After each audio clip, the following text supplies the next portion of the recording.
Levi Michael is one of the captains of this year's Effingham Hearts football squad. Levi, give us your assessment the day before opening night, how you think we're going to look this year. I think we're gonna be all right. Certainly lost some firepower from last year and the size, and anytime you lose someone like Grant, that's pretty hard to recover from. But I think we're gonna be not quite as big, but we're gonna be pretty fast all around, a little faster than last year. So that's good, and we're gonna try to go hurry up in our offense to try and wear the other team down. So hopefully that works and gets them a little tired, so we can take advantage of that. I know last year we had an awful lot of seniors playing. As a result, there's a lot of change this year. You're one of the few guys that did get an appreciable amount of time last year.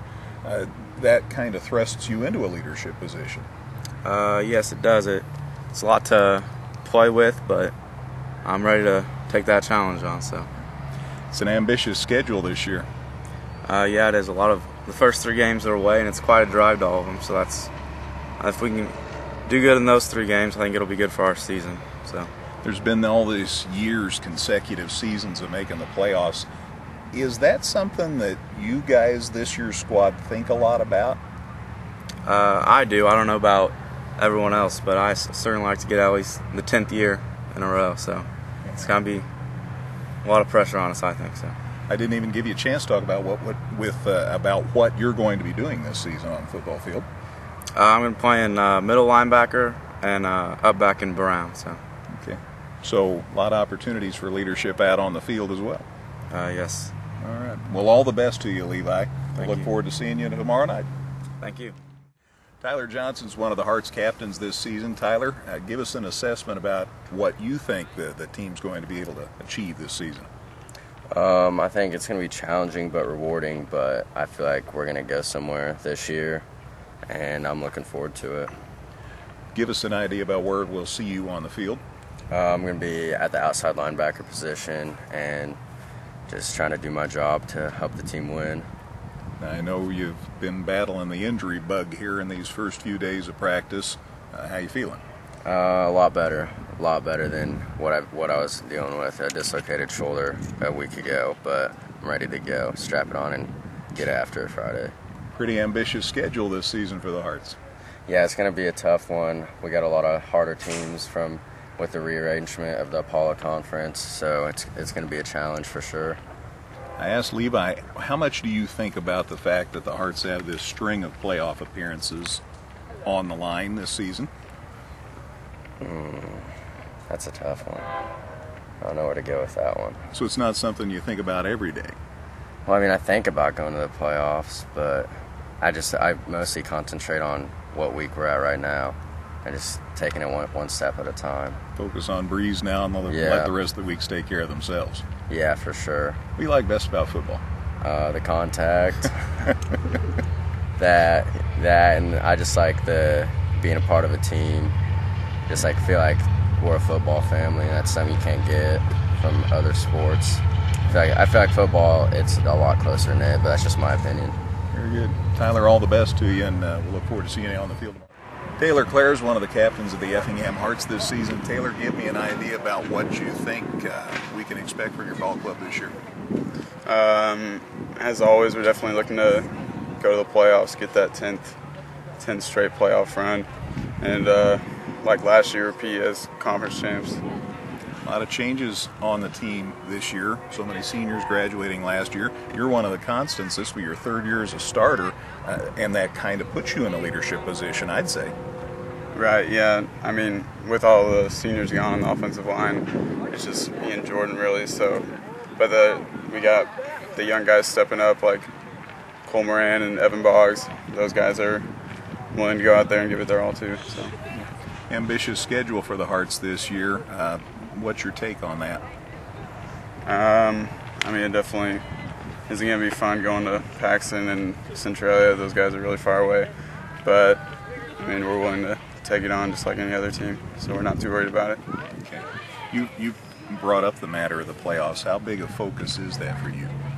Oh, that's definitely my #1 goal is making the playoffs. It's something we strive to do every year, so definitely want to keep that going. Don't want to be the team to let it down. What do you like best about football? basically the camaraderie between the teammates and stuff, just coming out here having fun every day. So it's my favorite part. Taylor, I appreciate the visit. All the best to you, and we'll see you tomorrow night. Thank you. Appreciate it. We had a chance to talk with Nathan Vale, one of the captains of the Effingham Hearts, about the upcoming season. Nathan, give me an idea about what your expectations are for your ball club this year. Nothing short of the best. 9-0. That's what I want. So that's what we're going to try and do. We've heard a lot about this schedule, about it being so ambitious and lots of road games and things like that. What's your take on all that? It's going to be a tough schedule. Like Coach said, toughest schedule in 10 years. So it's going to be hard. But I guess maybe that makes it taste that much better when you do well. Yep, if we can get a good record, it'll be good. A lot of changeover from last year. Obviously, you know that firsthand because you had the opportunity to quarterback periodically when John was out for whatever reasons, and so you at least got a feel about how things are going to work. Yeah, I got to go at the end of the games and when John got hurt, so I've had some experience, but not a lot. Yeah, but I guess that's what practice is about. Yeah, that's what I've been working on. That's probably my weakest, is not having a lot of experience at it. So, give me an idea about what you like best about football. The friendships you make with people. Just waking up at 6:15 and coming and lifting and running. Those people, it will go a long way. Talking with Hearts coach Mike McDonald, we had a chance to visit with him on the radio opening day of practice. You've had a chance to see a few things in a few days. What's your take on how things are progressing? Well, we've scaled back on what we're doing offensively and defensively simply because we got so many young guys playing and a lot less experience, and so we wanted to concentrate on our basic offense and defense and do the things that we can do, but do them well. And so that's what we've been concentrating on. We've been getting after it, hitting quite a bit, and so we're a little bit banged up here and there, but some things we just had to get done. We need to find out who was going to be guys that are going to go out there and hit, and who wasn't, and the guys that are going to be playing Friday night are the ones that have shown they can get it done in practice. And so, like I said, we've been concentrating on the fundamentals, and then obviously we're trying to get what Breeze is going to be doing to us. So it's a fine line between working on your fundamentals and finding the time to really game plan against what they do. Yeah. You've got a guy in Mike Martz that's back as their quarterback this season, and he's pretty good.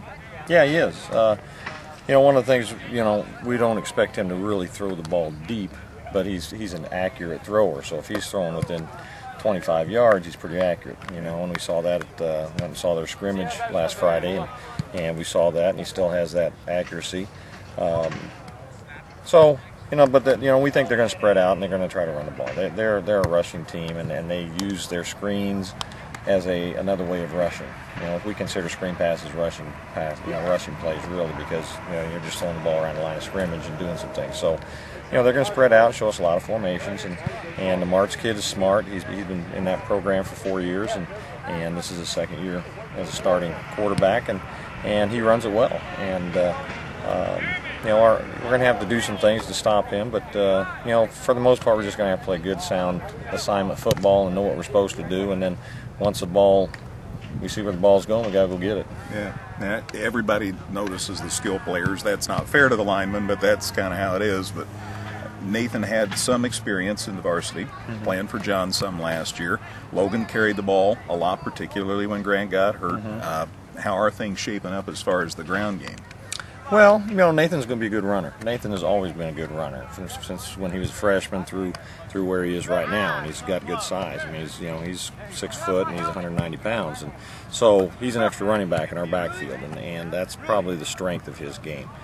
He's really improved his throwing, and unfortunately, we got a lot of young guys we're throwing to. I don't know how many receptions we got back. I think Zach Blumker's got the most receptions, and that might be like 4 or 5 from last year. So, it's just going to be how our receivers react in game, how well we do. But we got a lot of good receivers, and Caden Vaughn has looked exceptionally well. He's a real strong kid. He's built low to the ground, so his leg strength is going to be real important to us.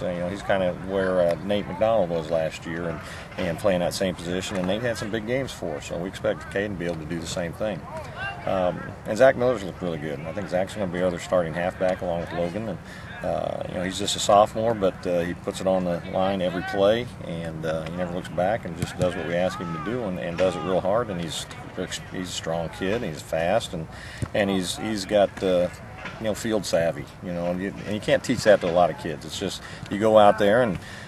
It's like in our blocking schemes. You block the most dangerous guy. It's not always the guy that's in front of you. It might be the guy that's dropped back and going to go inside and block. And Zach has that. Zach sees the field that way, and so that's why he's kind of got the nod over a few other guys that are a little bit older than him. So, but we got some good backups too. There's going to be guys that are fighting for playing time, and we've got a lot of receivers. We got our seniors with Zach and Drew Levitt, and then some of our juniors with Dylan Wolf has looked extremely good, and sophomore Carter Hayes.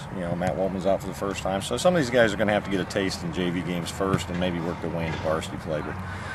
But it's all going to boil down to how our linemen play. That's going to be the key to both sides of the ball. And you and I have talked that there's not a lot of experience on the line. Some guys that have a lot of experience, but a lot of guys that don't have too much at the varsity level. Right. Taylor's our rock on both sides of the ball. Even though he hasn't played a lot of defense, he's our rock. He's worked extremely hard going into this year, the last 9 months in the weight room, and getting himself in shape. And he should have a great year this year. But Jordan Tunn's going to have to come through for us in the offensive line. We're looking at Zach Wilson and Jeff Coleman. Didn't play last year, so he's kind of a year behind, and he's still fighting for some work.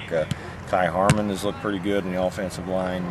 We're going to use Evan Boggs there some, and even Dustin Levitt, who's played mostly defense. So some of those guys are going to be playing a little bit on both sides of the ball, and then. On the defensive line, some of those same guys are going to be there. It's going to be Evan, and it's going to be Taylor, and it's going to be Dustin, and it's going to be, Carter Hayes is looking like he's going to play a little bit of defensive end spot. And so, we're still mixing and matching, and until we get into some games and see how guys react when they're playing against different teams, we're not going to really be able to tell who's going to play when. It might be a totally different group the following week at Paxton. Speaking of totally different group, I guess the defensive secondary is case in point. Yeah. The secondary is completely different from last year. We had a lot of seniors there that played a lot, but I think we've improved athletically, but we don't have as much experience. Marcus Robinson has looked really well. Dirk Levis looked really good at our corners. Cody Sennett's been in our program for 3 years, so he can play corner or safety. Travis Durbin has looked really good at safety. He's only a sophomore. So those 4 guys have kind of stepped up a little bit, but there's still guys that are pushing for playing time. So again, we're going to throw some guys out there, and we'll see what sticks and what doesn't. We got to work on and get better at. I asked your captains about this streak of playoff appearances, which would go to 10 this year if things go like we hope they will. It's an ambitious schedule. Oh. I told kids this tough schedule we've had in 10 years at least, and unfortunately we played the first 3 on the road. We don't know much about Paxton next week, but we know what Breeze is going to bring every year, and Centray's got some really good. They probably got an all-state good quarterback coming back. And then when we finally get a home game, we play Charleston, who was in the semis last year, and so we're going to find out how good we are right away. And I got confidence. We go one game at a time, and our job this week is to go after Breeze and do the best we can against Breeze and try to come up with a win there. And if we can do that, that sets things up for the next couple of weeks after that. So, then the last half of the schedule, you throw Mattoon in, which even though they're close, we don't know much about Mattoon. We never see them. And about the best thing on the schedule is when we play Mount Zion, we get to play them at home again this year. So. That was a pretty good game last year here. Yeah, it was. So, everybody's going to be good on our schedule. Ferris has got the ARP kid coming back, and he's an all-conference running back. And Salem's going to be improved with another year under their current coach. So, there's not going to be any easy games on our schedule. Yeah. I appreciate the visit and look forward to seeing you tomorrow night. Okay, sounds good. Hearts coach Mike McDonald.